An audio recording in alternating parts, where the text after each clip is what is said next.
Hello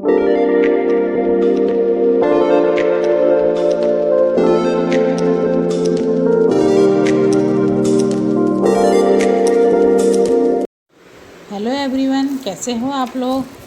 मैं आप लोगों की चित्रा मैम, और हम लोग आज बेटा स्टार्ट करने वाले हैं अपना अगला कंपाउंड जो है क्लोरोफॉर्म। क्लोरोफॉर्म बेटा बहुत ही आपका इम्पॉर्टेंट कंपाउंड है, बहुत क्वेश्चंस इसमें से बनते हैं। और इसका जो फॉर्मूला होता है वो है आप लोगों का CHCl3। ठीक है, ये इसका फॉर्मूला हो गया CHCl3। इसका अगर हम स्ट्रक्चर देखेंगे तो वो स्ट्रक्चर हमारा इस तरीके से बनता है CH और ऐसे 3 करके Cl3। ठीक है, 3 Cl इस पे लगेंगे तो CHCl3 ये आपका क्लोरोफॉर्म का फॉर्मूला हो जाता है। तो आप इस तरीके से इसको बना सकते हैं, किस तरीके से ये होगा। ठीक है, तो चलिए अब इस कंपाउंड को स्टार्ट करते हैं, बढ़ते हैं आगे। तो चलिए बेटा हम लोग स्टार्ट करते हैं। सबसे पहले मेथड ऑफ प्रिपरेशन। एक चीज़ और बता दूं बेटा, इसका अगर आप IUPAC नाम देखेंगे तो वो है बेटा 111 ट्राईक्लोरोमीथेन। 111 ट्राईक्लोरोमीथेन किस लिए हुआ हमारा, इसलिए हुआ बेटा, देखिए यहाँ पर हमारा इस तरीके से 3 जगह क्लोरो लगा हुआ है। ठीक है, और यहाँ से हम काउंटिंग करेंगे तो 1 ही हुआ हमारा, और C तो इसमें है ही नहीं। और तो यहाँ पर हमारा एक ही हो गया 111 ट्राईक्लोरो और मीथेन। ठीक है, इस तरीके से हमारा IUPAC का ये नेम हो जाएगा। और चलिए मेथड ऑफ प्रिपरेशन में सबसे पहले हम लोग आते हैं बेटा यहाँ पर लैब मेथड यानी प्रयोगशाला विधि। और ये बहुत इंपॉर्टेंट है, एग्ज़ाम्स में बहुत पूछी जाती है, तो आप लोगों को बहुत ध्यान से इसको समझना है और करना है। ठीक है, पहले मैं आपको इसकी रिएक्शन बता रही हूँ, उसके बाद मैं फिर बताऊँगी कि किस तरीके से इसको हम बनाते हैं। देखिए इसकी जो रिएक्शंस होती है बेटा, ये है आपकी सबसे पहले हमने बनाई है एसीटोन से। तो एसीटोन से किस तरीके से हम बनाते हैं, एसीटोन से बेटा हम इसमें लेते हैं ब्लीचिंग पाउडर। ठीक है, ब्लीचिंग पाउडर के वाटर से जब रिएक्शन कराएंगे तो आपका यहाँ पर क्या बनता है, यहाँ पर बनेगा आपका कैल्शियम हाइड्रोक्साइड और क्लोरीन गैस निकल जाती है। ठीक है, उसके बाद में क्या होता है बेटा, उसके बाद में फिर ये आपका जो एसीटोन होता है ये फिर क्लोरीन गैस से रिएक्ट करता है, और रिएक्ट करने के बाद में फिर ये जो है आपका ट्राईक्लोरो एसीटोन यहाँ पे बना देता है। ठीक, जिससे बाद में हमको जो है क्लोरोफॉर्म प्राप्त होता है। तो किस तरीके से होगा ये देखते हैं बेटा हम आगे। चलिए हम लोग निर्माण की विधि डायग्राम से समझते हैं किस तरीके से होगा। देखिए हमने एक फ्लास्क लिया हुआ है, इस फ्लास्क के अंदर हमने बेटा क्या किया है, यहाँ पर हमने एसीटोन भरा हुआ है। ठीक है, और एसीटोन के साथ ही इसमें हमने देखिए इसके लिए हमने 500 ml तो ये आपका फ्लास्क लिया है। 500 ml के बाद में इसमें हमने 100 ग्राम जो है आपका वो डाला है ब्लीचिंग पाउडर। 100 ग्राम ब्लीचिंग पाउडर, 200 ml जो है आपका वो है वाटर, 25 ml आपका एथेनॉल है या फिर एसीटोन, दोनों में से कुछ भी आप ले सकते हो। देखिए यहाँ पे हमने दे रखा है 200 ग्राम्स आपका यहाँ पे ब्लीचिंग पाउडर, 200 ml आपका वाटर हो गया, 25 ml आपका एसीटोन हो गया। इसी में अगर आप चाहो तो एसीटोन की जगह यहाँ पर अल्कोहल लिख सकते हो। ठीक है, दोनों में से एक सेम ही प्रोसेस होता है, एथेनॉल या एसीटोन एक ही चीज़ है आपकी, इसमें कुछ भी यूज़ करोगे तो सेम प्रोसेस ही होता है। अब इसको हम क्या करते हैं, एक अगेन से बाद में ये जो हमने अलग से बाउल के ऊपर इस फ्लास्क को फिक्स करा है, अगेन इसमें क्या भरा है बेटा, इसमें भरी है हमने बालू यानी कि सैंड, जो गर्म होकर क्या काम करती है, सारे के सारे फ्लास्क को इक्वल आपकी जो है हीट देती है। ठीक है, अब इसमें क्या करते हैं हम, इसमें क्या नाम है बनाने के लिए, अब इसको फिर इसके बाद में हम हीट देंगे।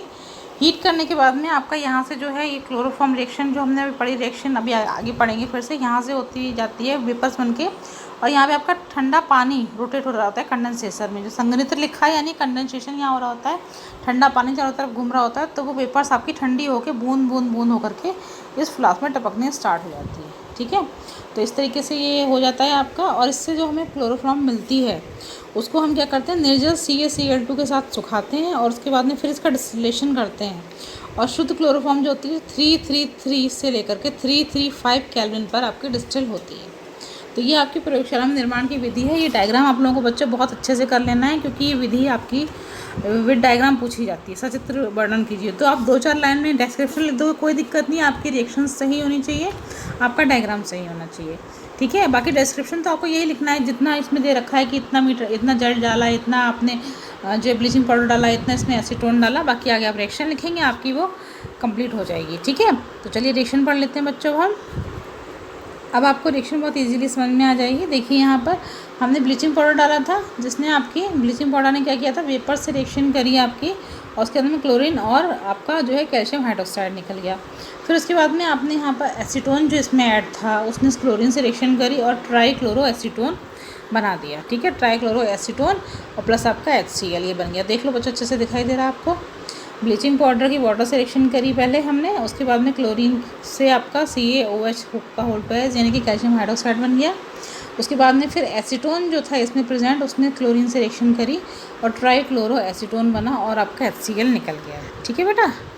फिर नेक्स्ट स्टेप में क्या होता है बेटा, आपका जो ये कैल्शियम हाइड्रोक्साइड जो इसमें बना था ये ट्राईक्लोरो एसीटोन से रिएक्शन करता है और इससे रिएक्शन करने के बाद में फिर हमारे यहाँ पर क्लोरोफॉर्म और प्लस कैल्शियम एसीटेट बनता है। ठीक है, कैल्शियम एसीटेट क्यों बनता है, क्योंकि जो यहाँ पर हमारा CH3CO था, ये CH3CO था, CH3CO यहाँ से हट जाता है और यहाँ पर आपका H लग जाता है केवल, तो आपका क्लोरोफॉर्म बन जाता है। और CH3CO जो था वो आपका पीछे वाले कंपाउंड में यानी कि आपका जो है इसमें CH3CO और एक O ये वाला, क्योंकि H तो उसमें लग जाएगा, CH3CO और O प्लस और Ca ये मिलके आपका क्या बनता है, कैल्शियम एसीटेट। तो क्लोरोफॉर्म बन गया और कैल्शियम एसीटेट बन गया। ये आपकी जो थी प्रयोगशाला विधि पहली वाली कंप्लीट हो गई। ठीक है, अब एक बात ध्यान रखना बच्चों, चाहे आपका इसमें अल्कोहल से पूछें चाहे आपका एसीटोन से पूछें, डायग्राम आपको सेम ही बनाना है और डायग्राम आप 2 बार भी नहीं बनाएंगे अपनी कॉपी में, एक ही बार बनाएंगे।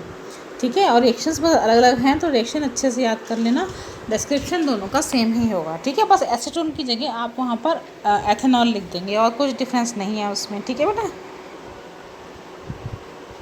चलिए ये हम एथेनॉल वाली रिएक्शंस पढ़ रहे हैं बेटा। देखिए डायग्राम सेम बनाएंगे, लैंग्वेज आप सेम लिखेंगे, 3 या 4 लाइन की लैंग्वेज होती है केवल, और उसके बाद में आपकी जो रिएक्शंस है वो इसमें चेंज हो जाती हैं। देखिए इसमें क्या होता है, इथेनॉल से जब आप बनाते हैं बेटा तब इसमें आपका क्या होता है, केवल उसकी जगह ब्लीचिंग पाउडर की जो वो होती है उसको आप यूज़ करते हैं एथेनॉल के साथ में। तो ब्लीचिंग पाउडर अगेंस्ट पहली रिएक्शन तो वही होगी आपकी यहाँ पर क्लोरीन और आपका CaOH2, ये फर्स्ट रिएक्शन सेम है आपकी बेटा। सेकेंड रिएक्शन में क्या होता है, वहाँ पर हमारा जो उसमें ऐड था एसीटोन था उसकी जगह यहाँ पर इथेनॉल वर्क करेगा, तो इथेनॉल वर्क करेगा क्लोरीन से रिएक्शन करके आपका बनाता है एसिटाल्डिहाइड। क्या बनाएगा बेटा, एसिटाल्डिहाइड। ये है आपका एसिटाल्डिहाइड, मैंने यहाँ नाम लिखा है देखिए एसिटाल्डिहाइड। ठीक है, उसके बाद में ये एसिटाल्डिहाइड आपका फिर से क्लोरीन से रिएक्शन करता है और इससे रिएक्शन करने के बाद में फिर क्या बनाएगा, फिर बनाएगा ये क्लोरल। क्लोरल जो हम लोगों ने पढ़ा था पहले भी, क्लोरल आपका DDT बनाने में यूज़ होता है, याद है आप लोगों को। तो सॉरी तो जो क्लोरल होता है वो यहाँ पर आपका बन जाता है और एट लास्ट फिर क्या होता है, क्लोरल जो होता है आपका जो पहले हमारा स्टार्टिंग में बनाता है कैल्शियम हाइड्रोक्साइड, उससे रिएक्ट करता है और ये आपका जो है CH, आप ऐसे समझो CH और Cl3, बस ये आपका क्लोरोफॉर्म बन जाता है और बाकी आपका जो प्रोडक्ट है वो निकल जाता है कैल्शियम फॉर्मेट के रूप में। ठीक है, ये आपका कैल्शियम फॉर्मेट बन गया है। ठीक है, तो बहुत इजी है दोनों ही, केवल रिएक्शन का अंतर है, पहली रिएक्शन दोनों में सेम है, बीच की रिएक्शन आपकी जो है वो चेंजेस हैं। बाकी आपका चाहे आपसे एसीटोन से पूछा जाए चाहे पूछा जाए एथेनॉल से, या कभी ऐसा भी क्वेश्चन आता है कि खाली प्रयोगशाला विधि बताइए, तो आप ये डायग्राम बनाएंगे, डायग्राम के बाद में जिससे आपको ईजी रिएक्शन लगे उसके आप दे देंगे। मेन यही आता है कि प्रयोगशाला विधि क्लोरोफॉर्म की आप लोग बताइए। ठीक है, चलिए तो आगे बढ़ते हैं बेटा। नेक्स्ट है हमारा इंडस्ट्रियल मेथड, यानी कि बहुत ज़्यादा क्वांटिटी में हमें इसको बनाना है तो हम कैसे बनाएंगे इसको। तो इसका सबसे पहले मेथड है बेटा मीथेन के हेलोजिनेशन से, यानी कि हेलोजिनेशन यानी मीथेन का हेलोजन यानी किसी भी हेलोजन से रिएक्शन कराने पर। तो किसी भी तो नहीं, हमें यहाँ पे क्लोरोफॉर्म चाहिए तो क्लोरीन से ही कराएंगे। तो उसमें हम क्या करेंगे, देखिए पहली चीज़ तो सनलाइट होनी चाहिए। सनलाइट के प्रेजेंस में मीथेन का अगर क्लोरीनेशन कराते हैं तो हमें सबसे पहले क्लोरोमीथेन, डाइक्लोरोमीथेन, ट्राइक्लोरोमीथेन, टेट्राक्लोरोमीथेन बनता है। ठीक है, इन सबका मिश्रण हमको मिलता है। लेकिन क्या होता है, अगर हम एक डेफिनेट सा कैटलिस्ट इसमें ऐड कर दें, एक जो उचित मात्रा में और ठीक से कैटलिस्ट आप अगर उसमें स्टार्टिंग में ऐड करते हो, तब आपका जो है मेन प्रोडक्ट जो है वो क्लोरोफॉर्म ही बनता है। ठीक है, तो इसमें मेन चीज़ हमारी क्या हो गई, मेन चीज़ होगी हमारी कि हमें इसमें कैटलिस्ट जो है वो सही लेना है, सही क्वांटिटी में लेना है, तो हमारी क्लोरोफॉर्म ही बनेगा। अदरवाइज़ क्या होता है, क्लोरोफॉर्म फिर आगे CCl4 यानी कार्बन टेट्राक्लोराइड में चेंज हो जाता है। ठीक है, और जो क्लोरोफॉर्म इससे बनती है उसे क्या करते हैं, फिर उससे फ्रैक्शनल डिस्टिलेशन करते हैं, यानी कि प्रवाही आसवन से हम इसे अलग कर लेते हैं। तो चलिए ये रिएक्शन देख लीजिए, ये है देखिए आपने यहाँ पर ये मीथेन थी, मीथेन का आपने उत्प्रेरक यहाँ पे यूज़ किया, क्लोरीनेशन कराया तो पहले मिथाइल क्लोराइड बन गया। ठीक है, मिथाइल क्लोराइड के बाद में फिर से क्लोरीनेशन कराई तो मिथिलीन डाइक्लोराइड बन गया। देखिए और फिर क्लोरीनेशन बना तो फिर क्लोरोफॉर्म बन गया। लेकिन अगर फिर क्लोरीनेशन होता रहता है तो ये कार्बन टेट्राक्लोराइड यानी CCl4 आपका बन जाता है, जिसको बनने से रोकने के लिए हमें क्या करना है, हाँ हमें कैटालिस्ट यूज़ करना है और प्रॉपर क्वांटिटी में लेना है। तो हमारा फिर ये जो लास्ट वाला प्रोडक्ट है ना ये नहीं बनेगा, तो हमें क्लोरोफॉर्म ही प्राप्त होगी, जिससे हम बाद में अलग कर लेंगे। इस चीज़ का हमको ध्यान रखना है। कभी कभी पूछ लेते हैं अगर हम इसको सही से यूज़ नहीं करें तो क्या होगा, सही से अगर कैटलिस्ट यूज़ नहीं करेंगे तो CCl4 आपका बन जाएगा। ठीक है बेटा। चलिए नेक्स्ट इसमें आपका प्रोसेस औद्योगिक वाला ही है बेटा, वो है आपका CCl4 के रिडक्शन से। अगर CCl4 आपका बनता है तो उसके रिडक्शन से आप कर सकते हैं। देखिए CCl4 था, रिडक्शन के लिए आप क्या करते हैं, इसमें आप लोहे की छीलन और वेपर्स मिलाते हैं, यानी कि CCl4 की अगर रिएक्शन हम लोहे की छीलन और वाष्प द्वारा कराएंगे तब इसका रिडक्शन होता है, और रिडक्शन के फॉर्म पे यहाँ पर क्लोरोफॉर्म और HCl बन जाता है। ये सेकंड प्रोसेस है इसका बेटा। कभी कभी ये रिएक्शंस पूछ ली जाती हैं तो आपको इन रिएक्शंस की प्रैक्टिस करते रहना है। ठीक है बेटा। तो अब हम लोग आते हैं बेटा फिजिकल प्रॉपर्टीज़ पे। पहली चीज़ कलरलेस होता है, स्वीट स्मेल वाली होती है, ज्वलनशील लिक्विड होता है यानी कि ये जलता है, बर्निंग करता है। एक्चुअली सामान्य अगर कोई कंडीशन है तो ये जलता नहीं है, लेकिन अगर इसकी भाप यानी वेपर्स को आप जलाएंगे तब क्या होता है बेटा, ये तब ये जलता है और ग्रीन लाइट के साथ में जलता है। तो ज्वलनशील लिक्विड टाइप का ये होता है। Soluble ether and alcohol, ether alcohol में विलय होता है। इनसॉल्युबल वाटर यानी कि जल में विलय नहीं होता है। सूंघने पर इसमें मूर्छा आती है, और सूंघने पर मूर्छा आने के कारण क्या होता है, इससे हम अस्थायी रूप से जो मूर्छा आती है यानी बेहोशी, पहले जो आप लोग मूवीज़ में देखते थे क्लोरोफॉर्म लाओ और आप हीरोइनों को किडनैप करने के लिए जो है क्लोरोफॉर्म का यूज़ करते थे। और एक आपका है बायो के अंदर जो अब डिसेक्शन होता था तो मेढक या इस टाइप की चीज़ों को थोड़ा सा क्लोरोफॉर्म में डालते थे कि वो इस टाइप से हो जाएं कि आप प्रिजर्व करके उसको वर्क कर सकते हैं, तो वो बेहोशी की हालत में रहते थे। लेकिन क्योंकि इसके साइड इफ़ेक्ट बहुत होते हैं और इसलिए इसको अभी ज़्यादातर जो है हम बहुत ज़्यादा एनेस्थेटिक के रूप में यूज़ नहीं करते, यानी बेहोशी की दवा के रूप में। इसके अलावा बहुत सारी सेफ़ मेडिसिन आ गई हैं हमारी, तो उसको हम यूज़ कर लेते हैं। लेकिन तभी भी कुछ लोग जो होते हैं आपके मेडिसिन में इसको यूज़ करते हैं। कभी थोड़े बहुत टाँके वाँके लगाने हो, उस जगह को सुन्न करना हो, आपको बेहोशी के लिए थोड़ी देर के लिए करना हो तो कर सकते हैं, लेकिन ये थोड़ा सा हार्मफुल होता है। ठीक है। तो अब हम लोग आते हैं केमिकल प्रॉपर्टीज़ पे। पहली चीज़ बेटा, इसकी अगर वेपर्स आप सूंघ लेते हो, सूंघ के देखते हो कि पहली चीज़ तो सूंघ में थोड़ी मीठी मीठी खुशबू होती है, उस पर थोड़ी बेहोशी आपको आ जाती है, तो इसीलिए इसका यूज़ जो एनेस्थेटिक के रूप में किया जाता था। लेकिन इसकी टेंडेंसी होती है कि थोड़ा सा पॉइजनस होता है, तो पॉइजनस होने के कारण से जो है इसको हम इसमें अब इसका आजकल जो है मोस्टली इसका यूज़ करने के लिए अवॉइड किया जाता है कि इसको यूज़ ना करें आप। ठीक है। तो चलिए पहली केमिकल प्रॉपर्टी आपकी है यहाँ पर हाइड्रोलिसिस। तो हाइड्रोलिसिस में आपका क्या होता है, देखिए हाइड्रोलिसिस में अगर आप क्लोरोफॉर्म की हाइड्रोलिसिस कराते हैं, ये आपका क्लोरोफॉर्म हो गया, इसकी अगर आप हाइड्रोलिसिस कराते हैं, इसका जलीय या अल्कोहलिक दोनों में से कुछ भी ले सकते हैं। मैंने नीचे यहाँ पर आपका लिखा रखा है KOH से अगर आप रिएक्शन कराते हैं, अल्कोहलिक या जलीय कोई भी हो सकता है, उसके साथ बॉयल करते हैं, तब क्या होगा, तब आपका ये हाइड्रोलिसिस हो जाता है और उसके साथ में आपका बनता है फिर यहाँ पर पोटेशियम। पहले तो ये आपका अनस्टेबल कंपाउंड बनता है, देन फॉर्मिक एसिड बनता है और लास्ट में बनता है पोटेशियम फॉर्मेट। ठीक है। अगर आप सोडियम के साथ कराएंगे तो सोडियम फॉर्मेट बनेगा, NaOH के साथ सोडियम फॉर्मेट बनेगा, और KOH से कराएंगे तो पोटेशियम फॉर्मेट इसके साथ में बनता है। ठीक है बेटा। तो ये हो गई आपकी पहली रिएक्शन। सेकेंड है आपकी ऑक्सीडेशन। इसका ऑक्सीडेशन कैसे कराते हैं, अगर सूर्य के प्रकाश की उपस्थिति में इसको छोड़ देंगे तो ये धीरे धीरे अपने आप ही ऑक्सीडाइज हो जाता है, और ऑक्सीडाइज होकर एक बहुत ही जहरीली गैस बनाता है, जिसे बोलते हैं कार्बोनिल क्लोराइड या फॉजीन। और फॉजीन होने की वजह से ही ये जो फॉजीन का फार्मूला है ये बहुत पूछा जाता है, बहुत इंपॉर्टेंट रिएक्शन है, आप लोगों को अच्छे से याद करनी है। जो फॉजीन है या कार्बोनिल क्लोराइड है बेटा, इसी की वजह से इसको यूज़ नहीं करते, क्योंकि अगर इसको रखेंगे स्टोर करेंगे तो थोड़ी देर में सनलाइट इसको मिलेगी, तुरंत ये फॉजीन बनाता है जो बहुत पॉइजनस होती है और हमारे लिए हार्मफुल वर्क करती है, और इसी की वजह से इसका यूज़ जो है करना बंद कर दिया गया है कि बहुत ज़्यादा साइड इफेक्ट होते थे। ठीक है। क्लोरोफॉर्म ऑक्सीजनेशन करती है सनलाइट और एयर की प्रेजेंस में, और आपकी फॉजीन गैस बनाती है, जिसका अगर आप वो देखेंगे फॉर्मूला तो होता है कार्बोनिल क्लोराइड। केमिकल फार्मूला इसको अगर आप लिखेंगे फॉजीन का कि क्या होता है तो कार्बोनिल क्लोराइड इसको बोलते हैं। ठीक है। इंपॉर्टेंट रिएक्शन है, इसको याद कर लेना बेटा। ठीक है। नेक्स्ट है बेटा इसमें हमारा रिडक्शन।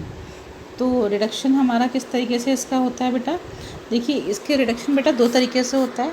पहली चीज़ आपका है कि अगर आप इसका रिडक्शन जिंक और HCl से कराते हैं, यानी कि हाइड्रोक्लोरिक एसिड से, जिंक और HCl से कराते हैं आप इसका रिडक्शन, तो आपका यहाँ पर बनता है डाइक्लोरोमीथेन। ये बना, ये देखिए मैंने नाम लिखा है डाइक्लोरोमीथेन।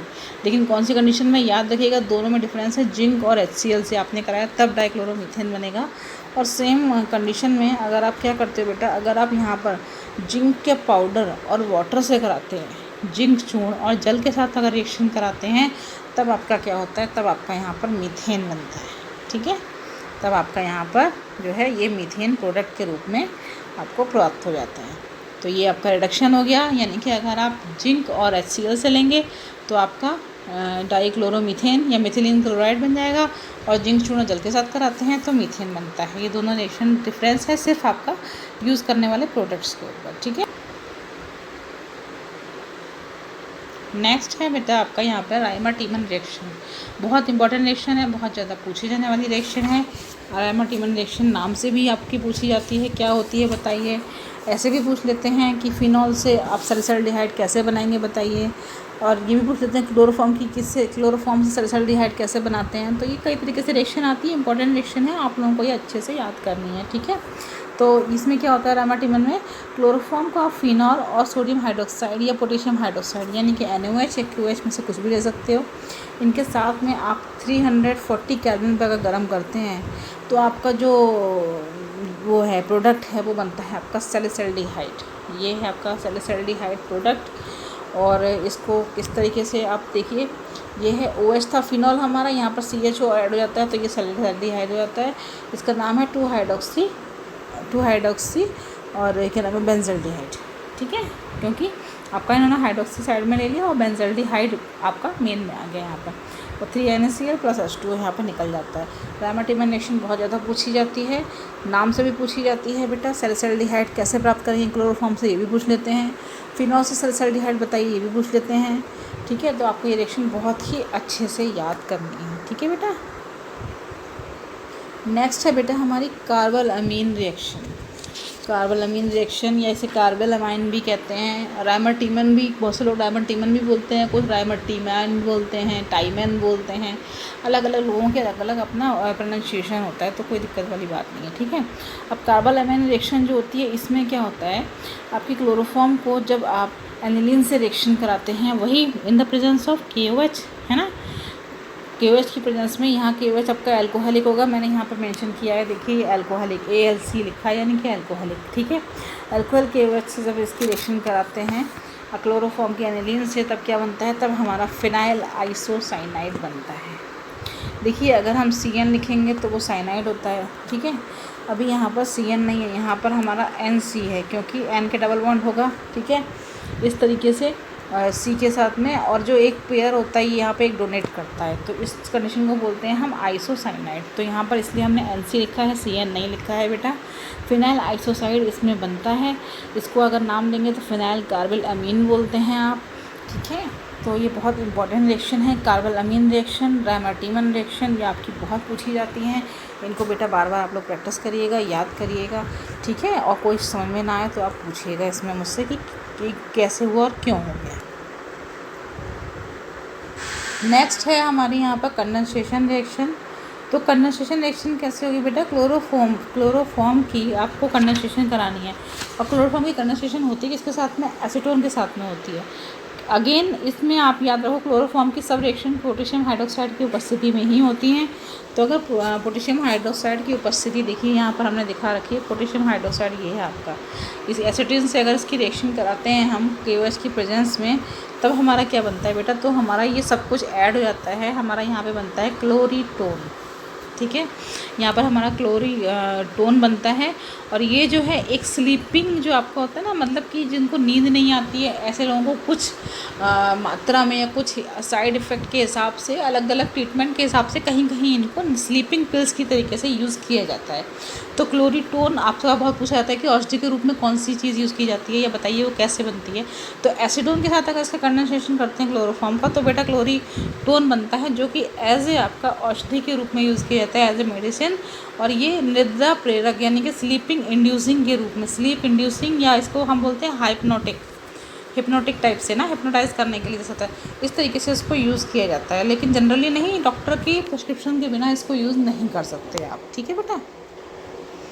नेक्स्ट है आपका नाइट्रेशन। नाइट्रेशन के लिए अगर क्लोरोफॉर्म की रिएक्शन HNO3 से कराते हैं बेटा, यानी कि नाइट्रिक एसिड के साथ में अगर इसको हम गर्म करते हैं तब हमारा बनता है क्लोरोपिक्रिन। क्या होता है, यहाँ पर हमारा CHCl3 था, H हट गया तो आपका NO2 कंपाउंड आके यहाँ पर लग गया, इसको ही बोलते हैं बेटा क्लोरोपिक्रिन। और ये आपका बहुत पूछा जाता है आपका क्लोरोपिक्रिन, क्योंकि ये किस यूज़ में आता है, ये आपका बेटा एज ए इंसेक्टिसाइड या और इसको वॉर गैस के रूप में भी यूज़ करते हैं। इंपॉर्टेंट है, ये पूछ लेते हैं कि वॉर गैस कौन सी होती है, तो क्लोरोपिक्रिन होती है। और क्या नाम है, इसका यूज़ और कहाँ होता है, क्लोरोपिक्रिन का यूज़ एज ए इंसेक्टिसाइड यानी कि कीटनाशक के रूप में भी किया जाता है। इसलिए आपकी नाइट्रेशन वाली जो रिएक्शन है ये भी बेटा इंपॉर्टेंट है, तो ये रिएक्शन आप लोग कर लेना। क्लोरोपिक्रिन के 2 यूज़ हैं, कीटनाशक और दूसरा वॉर गैस, तो इसको भी बेटा याद थोड़ा सा इस चीज़ को रखना आप लोग, ठीक है बेटा। तो टिल देन अभी अब हम लोग पहुँचते हैं इसके उपयोग पर। उपयोग कौन कौन से हैं हमारे पास में, देखिए सबसे पहली चीज़ तो कि इसका उपयोग लोकल एनेस्थेटिक के रूप में किया जाता था, लेकिन क्योंकि वही चीज़ है कि इसकी अगर मात्रा थोड़ी सी भी ज़्यादा हो जाए, है ना, तो इसका मतलब हो सकता था कि बेहोश होते होते आदमी कोमा में पहुंच जाए। कभी कभी ऐसा होता था कि ब्रेन डेड हो जाता था, कभी होता था कि आदमी मर ही जाता था, क्योंकि ये रुबाल भी लगा के सुखाने वाला काम लोगों ने शुरू कर दिया था। मतलब पता नहीं होता था कि क्वांटिटी कितनी देनी कितनी नहीं, उनको सिर्फ सुंघाना है, सुंघाने की वजह से बेहोशी आती थी। तो साइड इफ़ेक्ट ज़्यादा होने की वजह से, दूसरा फॉजिन गैस बनने की वजह से इसका जो है ये वाला यूज़ जो है एनेस्थेटिक वाला वो बंद कर दिया गया है। तो अब इसकी जगह दूसरी चीज़ की जाती है, लेकिन मोस्टली आपका जो है ये पहले यूज़ किया जाता था। तो पहला इंपॉर्टेंट यूज़ तो इसका यही होता है, ठीक है। सेकेंड है आपका क्लोरोपिक्रिन और क्या नाम है, क्लोरीटोन के निर्माण में, जो भी हमने पढ़ा दोनों ही रिएक्शंस को, ठीक है। थर्ड है आपका बायो लैब में आपकी जो चीज़ें हैं, जंतुओं के जो नमूने होते हैं, स्केल्स के जो सैंपल्स होते हैं, उनको प्रिजर्वेशन करने के लिए या फिर उनकी स्किन के जो उसमें बायो लैब में आपका क्लोरोफॉर्म को यूज़ किया जाता है। आपको मिलेगी बायो लैब में क्लोरोफॉर्म, ठीक है। अभी नहीं मिलेगी, पहले मतलब होती थी। और नेक्स्ट थिंग है इसका एक पॉइंट मैंने यहाँ नहीं लिखा बेटा कि मेडिसिन के रूप में, मेडिसिन के रूप में आप लोगों ने पढ़ा ही था, मेडिसिन के रूप में भी इसका यूज़ किया जाता है। तो और एक लास्ट है आपका कि विलायक के रूप में, यानी कि आपको अगर फैट को, ऑयल को, रबर को, रेजिन को, इनको अगर उपयोग करना है बहुत ज़्यादा रूप में, है ना, तो उसको इसमें ये सब चीज़ें जो होती हैं इसके अंदर क्लोरोफॉर्म के अंदर डिज़ोल्व हो जाती हैं, इसलिए इसको विलायक के रूप में यूज़ करते हैं। किसके विलायक के रूप में, सॉल्वेंट के रूप में, यानी कि तेल हो गया, फैट हो गया, रबर हो गई, रेजिन हो गई, इस टाइप की जो चीज़ें होती हैं हार्ड एंड फास्ट वाली, वो सब इसमें डिज़ोल्व हो जाती हैं, इसलिए इसको उनके सॉल्वेंट के रूप में भी यूज़ किया जाता है बहुत ज़्यादा अमाउंट में, ठीक है।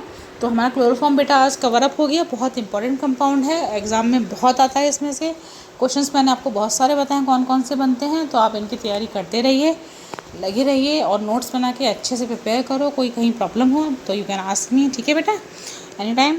एंड थैंक यू, मिलते हैं नेक्स्ट सेशन में। Till then bye bye.